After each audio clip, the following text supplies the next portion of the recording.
I have the privilege of exploring the impact of diversity and inclusion with leaders across the country.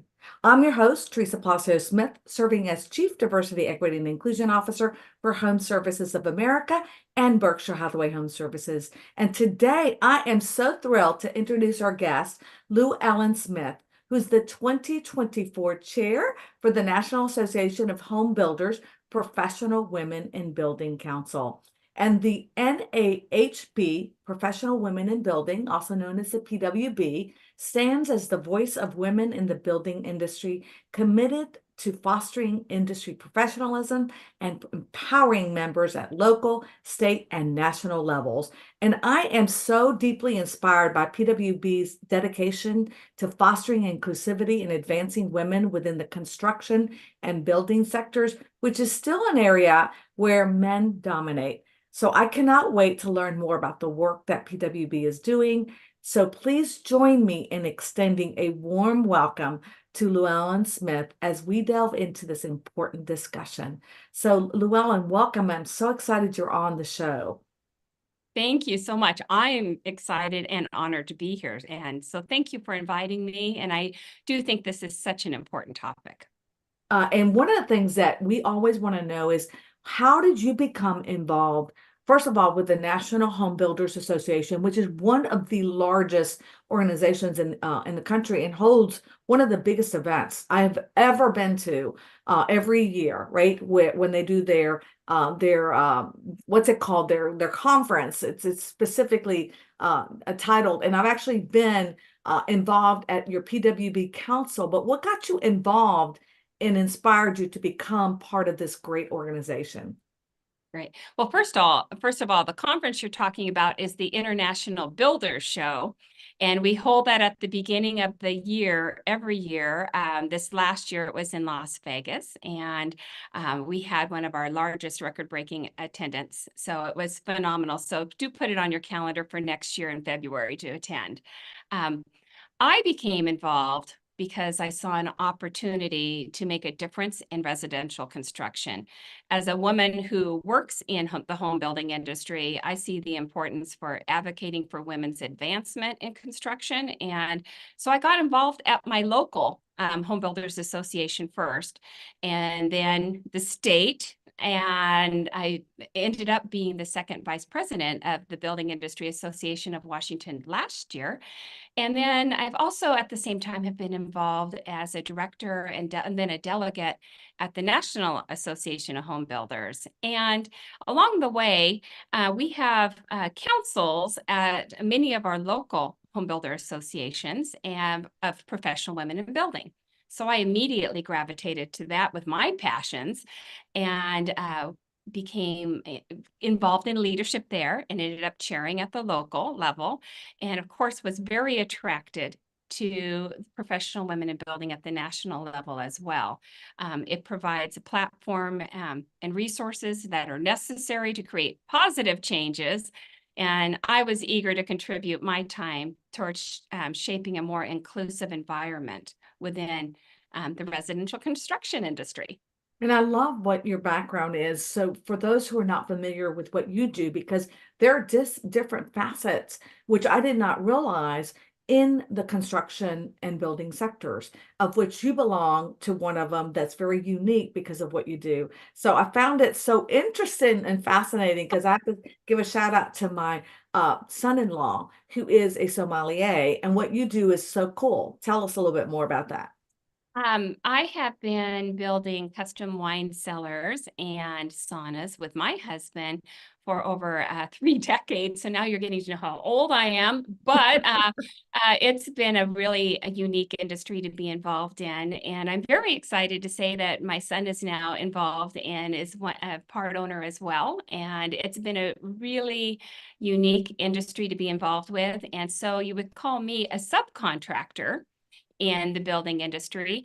And we could be labeled either as an associate member of the National Association of Home Builders or as a builder member, either way. But it's great because you get to work with all the different industries. There are so many different facets Our associate members are a very large component of the National Association of Home Builders. So your realtors, a lot of those that are in the banking industry, a lot of your designers, it goes on of those, and many of those in the subcontractors are considered associate members of our organization. And I And had then no idea of any of this, Luellen. So it's really fascinating and interesting because, when you think about it, you think about more, the actual products that go into a home. You think about the individuals that lay out the design for the house. You think about those that frame the homes. So again, I was very fascinated when I went to my first and was so daunted. I mean, it was so huge event that again was held in Las Vegas, and then it alternated to Orlando, but I think next year it's going back to Las Vegas again, correct? yes, next year, I think next year's Orlando, I Okay, believe. so because I thought it did alternate. Yeah, yeah. See, I know a Well, little and bit they're going to be in Orlando one more time, and then we'll be in Vegas from then on. from then on. And now tell us about the mission of PWB. Well, with the mission, you kind of shared a little bit about, but I'll go ahead and go in there again. It's the voice of women in the building industry. We're dedicated to providing the Federation with strong leaders and a trusted partner for long-range planning and strategies for NAHB goals and objectives. And I'd like to just add to that we strive to empower women by providing the resources and support to help them excel in their careers through advocacy efforts, education, and networking initiatives. We want women to thrive, lead, and succeed in residential construction. And you've done so much because you offer a lot of scholarships to motivate young women to pursue, Absolutely. pursue those fields. But what are some of those challenges that you see right now with women getting into the industry? That's a really good question. Despite the significant progress that women are making right now, we still encounter barriers such as gender bias, unequal access to resources, and limited leadership roles. It's improving. It's improving a lot. In fact, you and I chatted about that earlier, but we must continue to work together to break down those barriers and cultivate an inclusive workplace and empower women to thrive. For example, there's a lack of gender-friendly safety equipment, such as safety harnesses, hard hats, boots, along with an absence of maternity-friendly safety gear for our women on the job sites. Additionally, there's a lack of women's restroom facilities on construction sites, which often can create obstacles. So that we do have a ways to go, and it is improving. But those are some of the challenges that I think our women face today. Sometimes you don't realize those different, unique, needs that women have that men Right. don't. It's funny that you said about restrooms because I recently, just like last month, had my roof replaced, Llewellyn, Yeah. and I was really, it was all men working on the roof, right? All of them, and what a very unique job it was. But the project manager, I was so excited, was a female, and so she Oh, that's so came. awesome. Yes, so I was like, oh my God. But I was thinking, how is she able to use the facilities, and I asked her, do you need to come in? And she goes, oh my God, that'd be great. Thank you so much. I really do appreciate it. Because I realize that that's a different animal, just those It simple really things, is.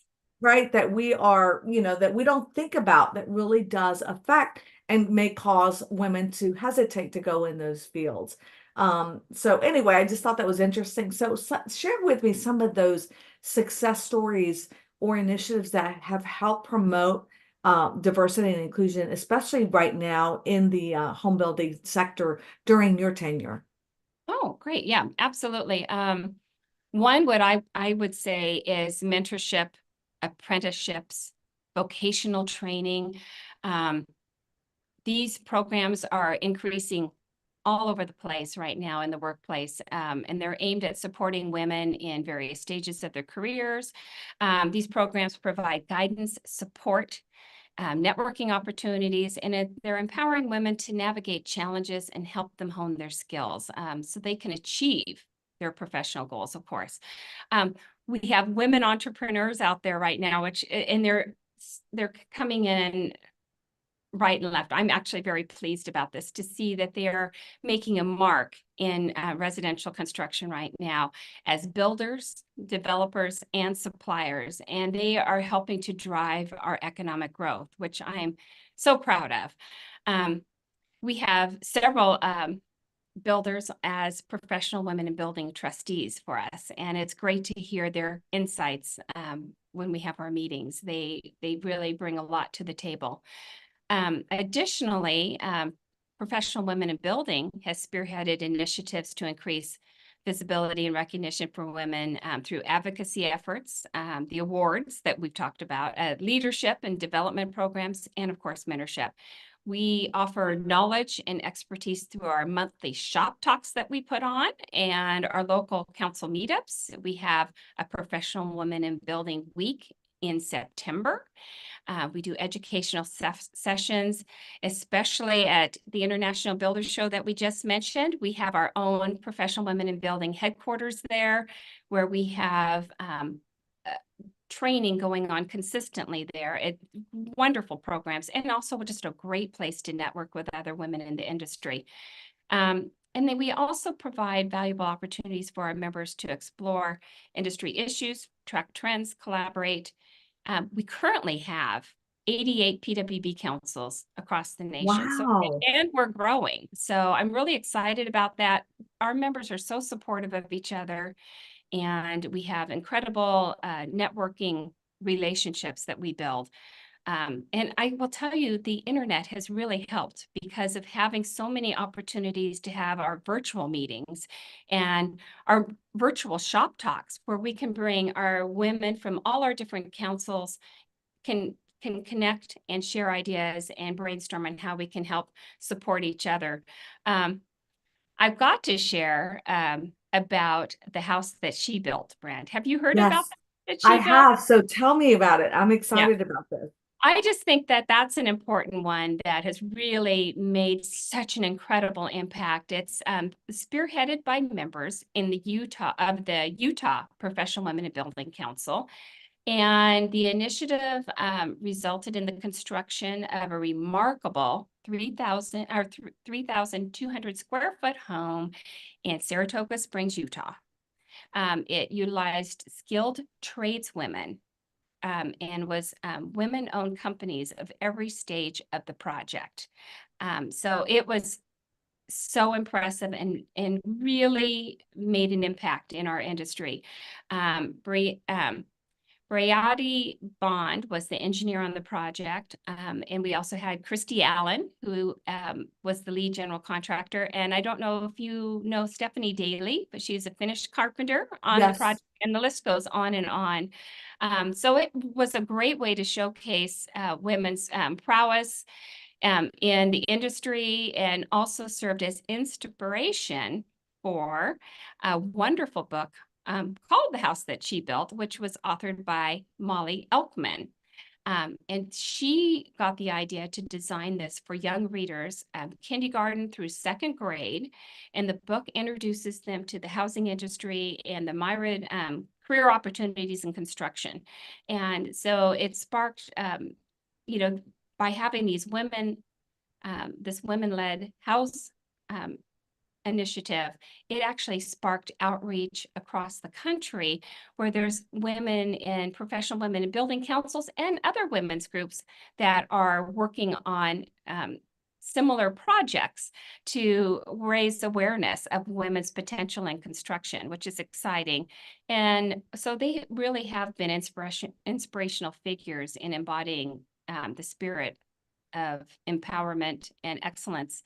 And the book, by the way, one thing that's really awesome about that is it teaches the children about architectures and framers and roofers, and just all of these different skills and how women can handle and can do these different skills. And it's a fantastic way to open young minds to the endless opportunities. I love in the that. building industry. Where can So you find the book, Luann? Is it something that you find on yep, Amazon? you can get it on Amazon, and you can also get it off of Builder Books at the National Association of Home Builders website. You can order it through that as well.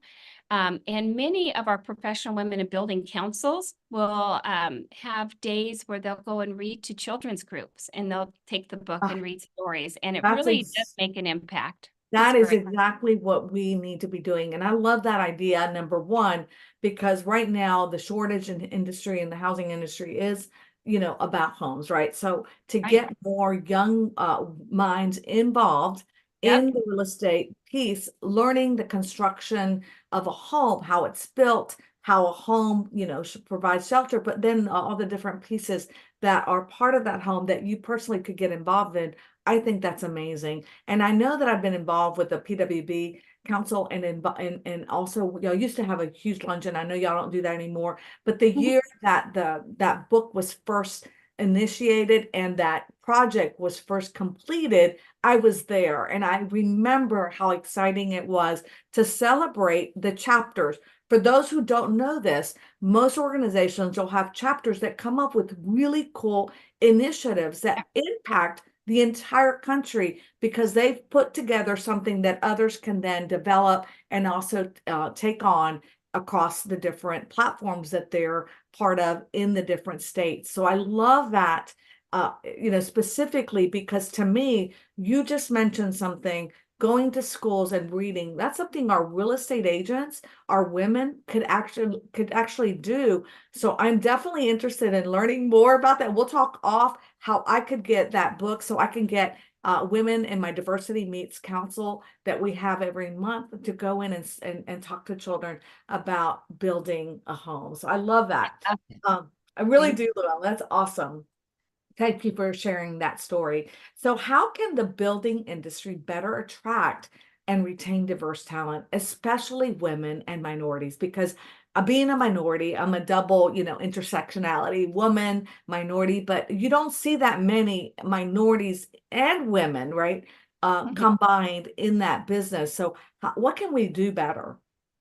I just think we need to start, of course, by creating that inclusive workplace culture and prioritize diversity, equity, and inclusion.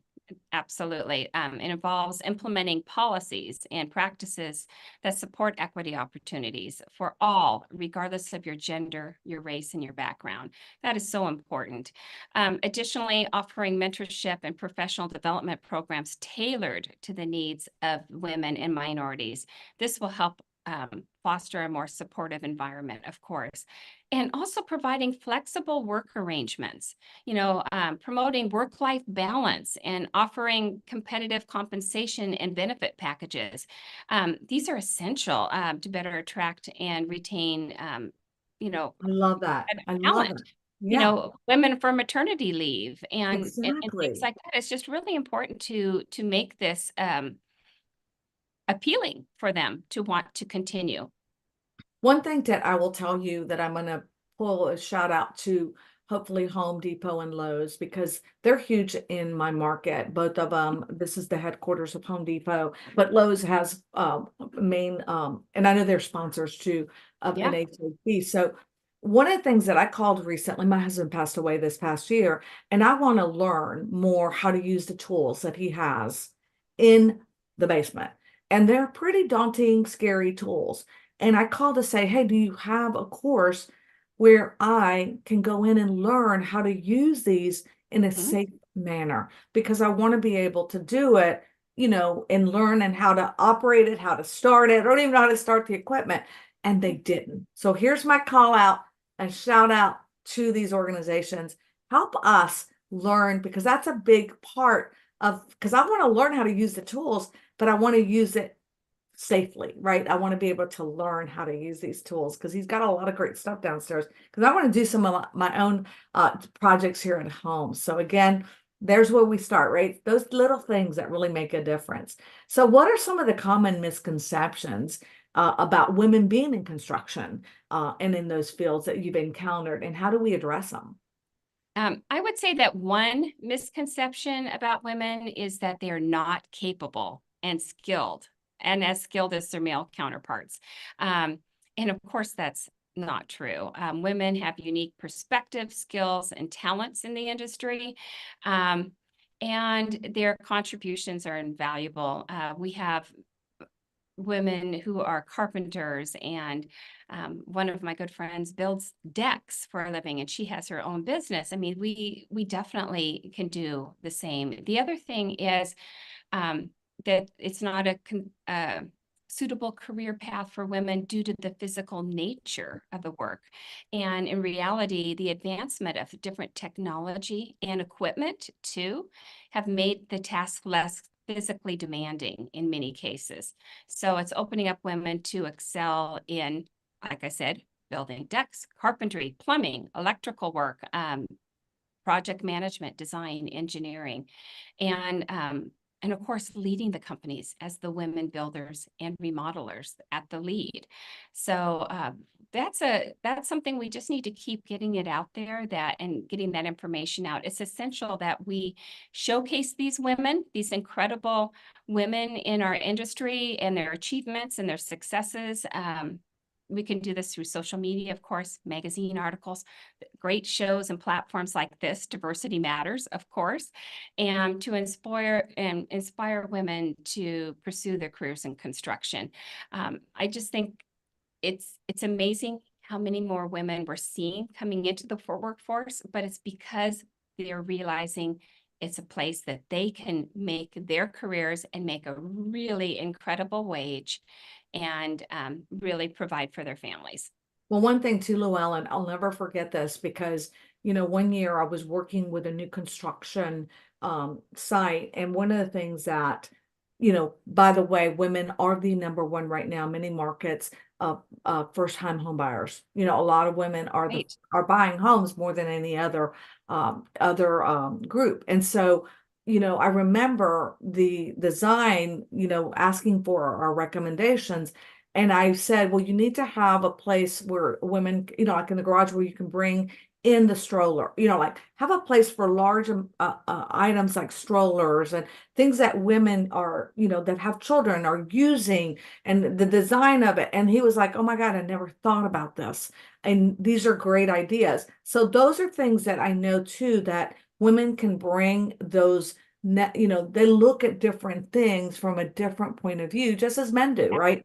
This is what we need, and so I thought that was very interesting that we were able to provide a lot of feedback that this builder took into consideration as he was designing this new home. So I love that.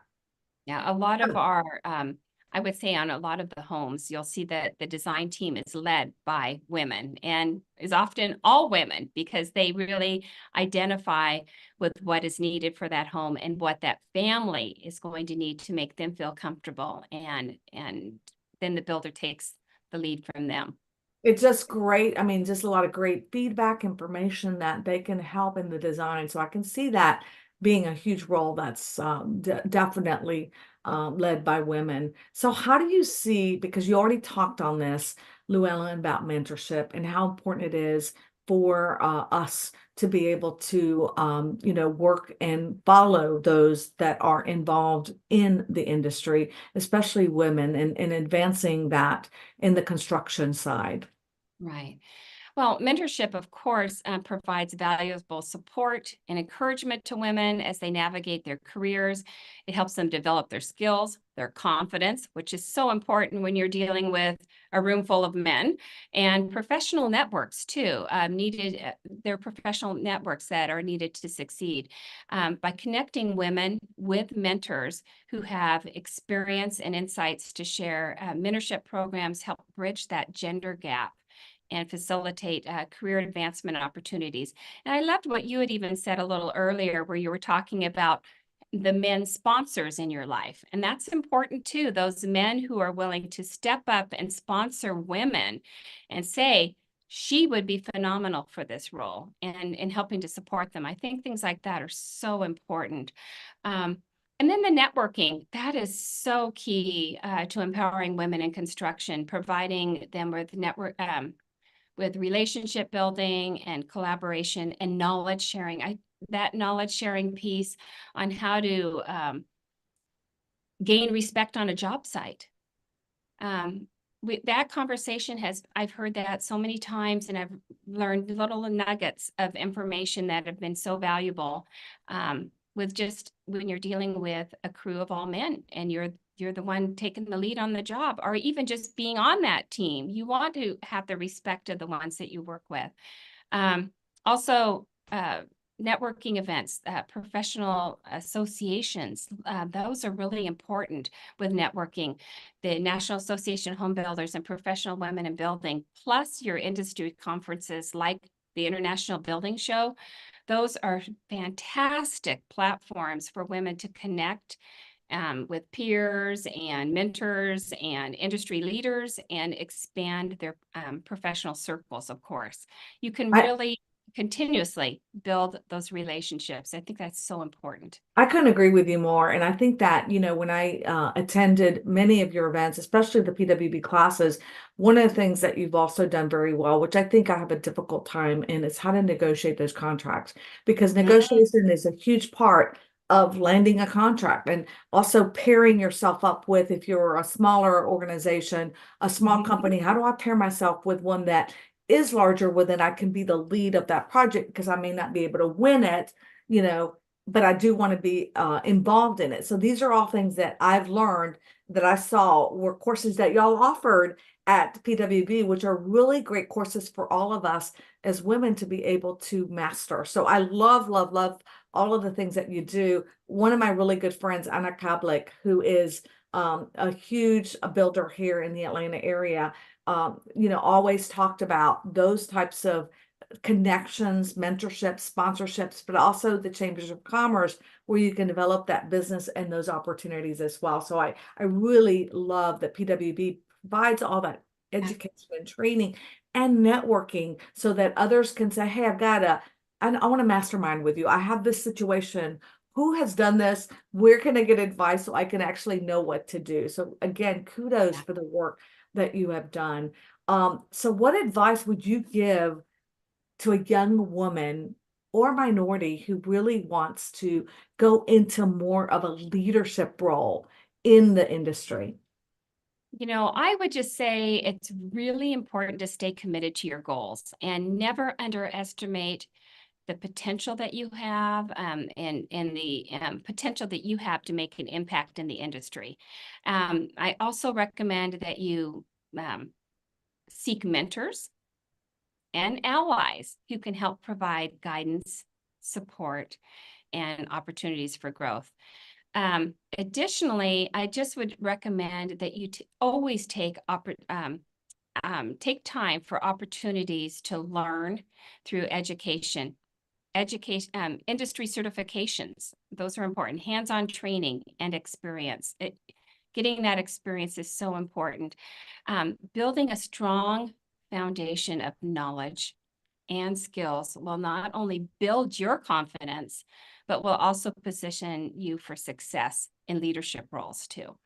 I love the hands-on, because no matter how much you learn on paper, how many courses you take, there's nothing more significant than actually doing the work that will help you through that process. So what great advice. Looking ahead, as we're almost done with our time, what are your hopes and goals for the future of diversity and inclusion within the National Association of Home Builders and the broader construction industry? I would say my hopes and goals would be that we create a culture where everyone feels valued, respected, and empowered to contribute their talents within the construction industry. I hope to see continued progress, which I know we are, in breaking down barriers that have historically hindered the participation and advancement of underrepresented groups. This may involve implementing policies and practices that promote fairness in hiring, promotion, and compensation. And I think it's very important that we continue to work together to amplify our efforts to attract, retain, and develop a more diverse talent pipeline. I love that. I love that because I think it's definitely, especially on number one, the gender bias that we experience. Number Mhm. two, the pay equity, which is really important in the industry to really actually get paid what the job entails, right? And the different services that we do are the same. That is the same. So why get paid differently? So I love your goals. I love your objectives. I love learning about PWB and the work that you're doing. So thank you so much, Luellen. And I always end up providing a question for fun, like tell me more about you personally and what is something that somebody may not know about you. Well, I kind of did share a little bit already. It's just that I didn't know if we would be talking at all about with my particular business. It's just the fact that we've had a lot of fun in our life, building wine cellars over the years and building in the connections that we've had and with those who are in the wine industry, and how you start developing a taste for tasting wine and going wine tasting and things like that. It's just been a real fun experience for my husband and I to go through You this have a journey. huge collection of wines yourself. I gotta know. Do have some. We have two very small cellars, but Nice. we Yeah. do enjoy opening up a bottle or two here and there. That's awesome. Awesome. I love it. Well, thank you so much for joining me today, Llewellyn. It's been an absolute honor to learn about your background and the impactful work that PWB is doing. And as we wrap up another episode of Diversity Matters, I want to extend the gratitude to all of you out there who are joining us and being part of this conversation. I really do appreciate our watchers. I really want to thank them personally for all of their staying tuned every single month and joining our program. For those who are not familiar, you can also stay connected and informed about all our episodes. And you can actually access our inclusive content by visiting diversitymattersseries.com. And don't forget, you can also subscribe to our YouTube channel, which is diversitymattersyoutube.com. To catch all the episodes, Llewellyn, Sue Ellen, that we have in the backdrop of our archives.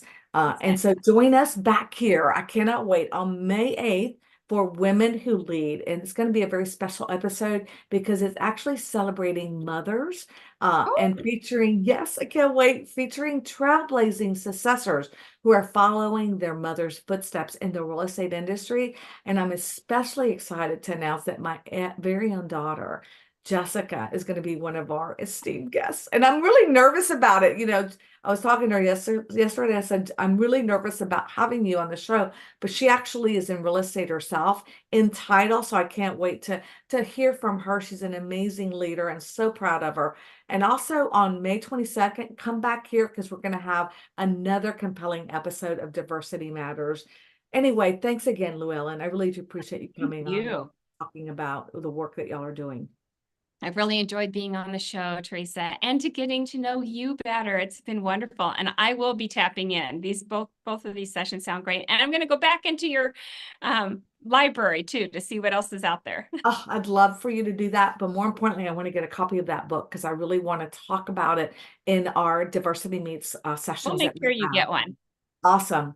All right, everyone, until next time, let's continue to champion diversity, equity, and inclusion in all that we do. And remember, diversity matters. Bye-bye, everyone.